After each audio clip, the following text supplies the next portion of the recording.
నా పేరు కృష్ణంరాజు వివిఆర్.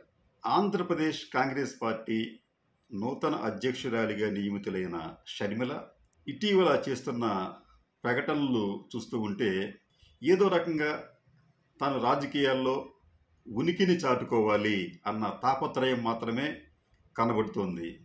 ఆమె చేస్తున్న ప్రతి ప్రకటన ఆమె రాజకీయ దిగజారుడుతనాన్ని సూచిస్తోంది. తాజాగా ఆమె మతాన్ని కూడా తన రాజకీయాల కోసం వాడుకుంటూ మణిపూర్ సంఘటనను కూడా ప్రస్తావించారు. నిజానికి మణిపూర్లో క్రైస్తవుల మీద దాడి జరిగితే జాతీయ స్థాయిలో ఉన్న సోనియా గాంధీ గారు మొట్టమొదట స్పందించాలి. ఆవిడేమీ స్పందించలేదు. కానీ ఎక్కడో ఉన్న షర్మిల అది కూడా తన అన్నను తప్పుపట్టే విధంగా మణిపూర్లో క్రైస్తవుల మీద దాడి జరిగితే మీరు పట్టించుకోలేదు అన్నారు అంటే ఆమె మత రాజకీయాలు ఆంధ్రప్రదేశ్లో చేయటానికి ప్రయత్నిస్తున్నారేమో అనిపిస్తోంది. ఇలా ఎందుకు అనాల్సి వచ్చిందంటే మణిపూర్లో క్రైస్తవుల చర్చలే కాదు, హిందూ దేవాలయాలు కూడా అనేకం ధ్వంసం అయ్యాయి. నిజంగా ఈవిడ ఎక్కడైనా రాజకీయాలు చేయాలనుకుంటే ఇరు పక్షాలకు జరిగిన నష్టాలను ఆవిడ ప్రస్తావించాలి. అలా కాకుండా ఒక వర్గం క్రైస్తవ వర్గానికి జరిగిన నష్టాన్ని మాత్రమే ఆవిడ ప్రస్తావించారు అంటే ఆవిడ కూడా రాజకీయాల్లో ఎట్ ఎనీ కాస్ట్ రాజకీయాన్ని ప్రారంభించారు. అంటే ఏదో రకంగా ఏదో వర్గాన్ని మనం ఆకట్టుకోవాలి, ఏదో వర్గాన్ని కించపరచాలి అని ఆవిడ ప్రయత్నిస్తున్నట్టుగా ఉంది. రాజకీయ ప్రకటనలు, రాజకీయ ప్రస్థానం వైఎస్ రాజశేఖర రెడ్డి ఆత్మ క్షోభించడం ఖాయం.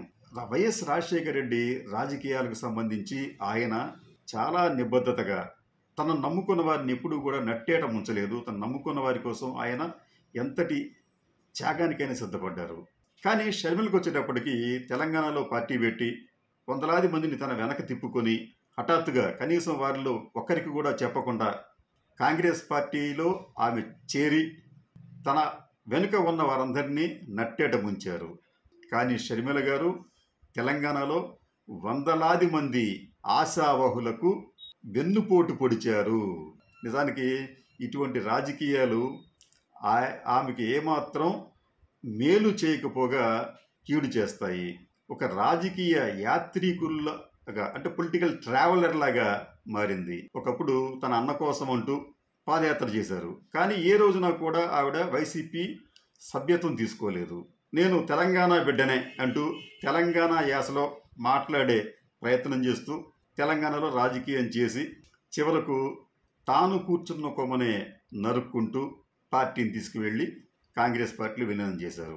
ఆ తర్వాత ఆంధ్రప్రదేశ్ వచ్చి ఇక్కడ రాజకీయం చేయాలని చెప్పి ఇబ్బందికరమైన మాటలు మాట్లాడుతూ తన అన్నను ఇరుకుని పెట్టే ప్రయత్నం పదే చేస్తున్నారు.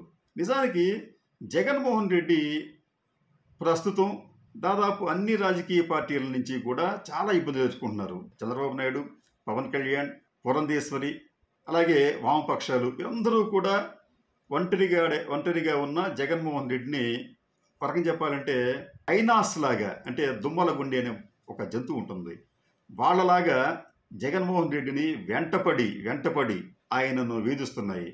మరోవైపు మీడియా ఇవి చాలా అన్నట్టు ఇప్పుడు షర్మిల కూడా వారికి తోడయ్యి అంటే ఈ హైనాస్ గుంపులో ఆవిడ కూడా చేరి జగన్మోహన్ రెడ్డిని వేధించే పనిలో ఉన్నారు. అయితే జగన్మోహన్ రెడ్డిని ఎందుకు వేధించకూడదు అని ఎవరైనా అంటే జగన్మోహన్ రెడ్డి పరిపాలన ఈ 4.5 సంవత్సరాలుగా చూస్తే ఎక్కడా పెద్దగా అవినీతి ఆరోపణలు లేవు. సంక్షేమం కనిపించింది, అభివృద్ధి కనిపించింది. సంక్షేమానికి వచ్చేటప్పటికి ఆంధ్రప్రదేశ్ అనేది నిజానికి భారతదేశానికే ఒక ఆదర్శప్రాయంగా నిలిచింది. మీకు ఒక ఉదాహరణ చెప్తాను. మీకు దేశమంతా కూడా అంటే ఈ 4.5 సంవత్సరాలుగా దేశమంతటా దాదాపు 20 లక్షల కోట్ల రూపాయల నగదును నేరుగా పేద కుటుంబాలకు కేంద్రం బదిలీ చేస్తుంది. అయితే ఒక్క ఆంధ్రప్రదేశ్లోనే జగన్మోహన్ రెడ్డి ప్రభుత్వం 2.5 లక్షల కోట్ల రూపాయలు నగదును నేరుగా బదిలీ చేసింది. అంటే కేంద్రం చేసిన దాంట్లో దాదాపు ఒక్క ఆంధ్రప్రదేశ్ చిన్న రాష్ట్రం అది 10% పైగా నగదును నేరుగా బదిలీ చేసింది.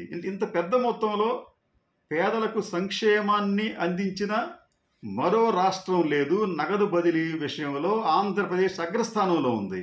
ఎక్కడా కూడా ఒక్క రూపాయి ఫిల్ఫరేజ్ లేదు. మధ్యలో ఆ డబ్బుల్ని ఎవరూ కొట్టేయలేదు. ఆ డబ్బంతా కూడా నేరుగా పేదలకు వెళ్ళింది. ఇది సంక్షేమం కదా.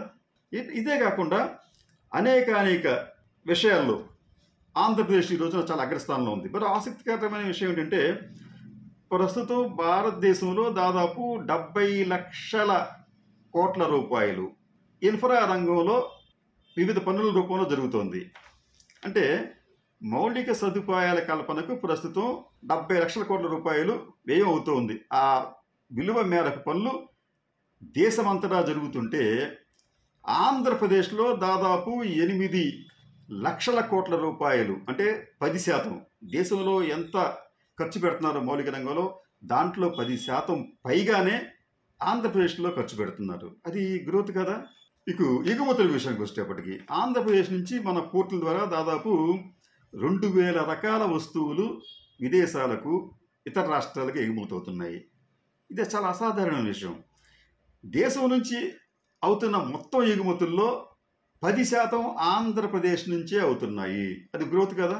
ఇంకా మీకు తలసరి ఆదాయం కావచ్చు, ఇతరతర కావచ్చు, ఏ రంగం చూసినప్పటికీ కూడా అద్భుతమైన గ్రోత్ కనిపిస్తోంది. ఫర్ ఎగ్జాంపుల్ మైనింగ్ రంగంలో 38.41% గ్రోత్ ఉంటే, నిర్మాణ రంగంలో 26.75%, మత్స్య రంగంలో 25.92%, పారిశ్రామిక రంగంలో 25.58%, మ్యానుఫ్యాక్చరింగ్ సెక్టర్లో 24.84%, ఆతిథ్య రంగం అంటే హాస్పిటాలిటీ సెక్టర్లో 22.72%, సర్వీస్ సెక్టర్లో 18.91%, వ్యవసాయం దాని అనుబంధ రంగాల్లో 14.5% గ్రోత్ ఉంది. మరి ఎంత గ్రోత్ కదా. చంద్రబాబు నాయుడు గారు అధికారంలో దిగిపోయే నాటికి ఆంధ్రప్రదేశ్లో ఉన్న జిఎస్టిపి అంటే గ్రాస్ స్టేట్ డొమెస్టిక్ ప్రొడక్ట్ విలువ, అంటే స్థూల జాతీయోత్పత్తి విలువ సుమారు 8 లక్షల కోట్ల రూపాయలు. అది ఈనాడు 13.5 లక్షల కోట్ల రూపాయలకు పెరిగింది. అంటే ఈ 4.5 సంవత్సరాల్లో 5.5 లక్షల కోట్ల రూపాయల మేరకు స్టేట్ జీడిపి పెరిగింది. అలాగే మీకు ఈ తలసరి ఆదాయం చంద్రబాబు నాయుడు గారు దిగిపోయే నాటికి సుమారు 1,50,000 రూపాయలు ఉంటే, అది ఈ రోజున సుమారు 2,19,000 రూపాయలకు పెరిగింది తలసరి ఆదాయం. ఇన్ని రకాలుగా ఆంధ్రప్రదేశ్కి ఈ ప్రభుత్వం సంక్షేమ పరంగా కావచ్చు, అభివృద్ధి పరంగా కావచ్చు ఎంతో మేలు చేస్తున్న సందర్భంలో పథకాలు ఈ రోజున ఆంధ్రప్రదేశ్లో అమలు జరుగుతున్నాయి.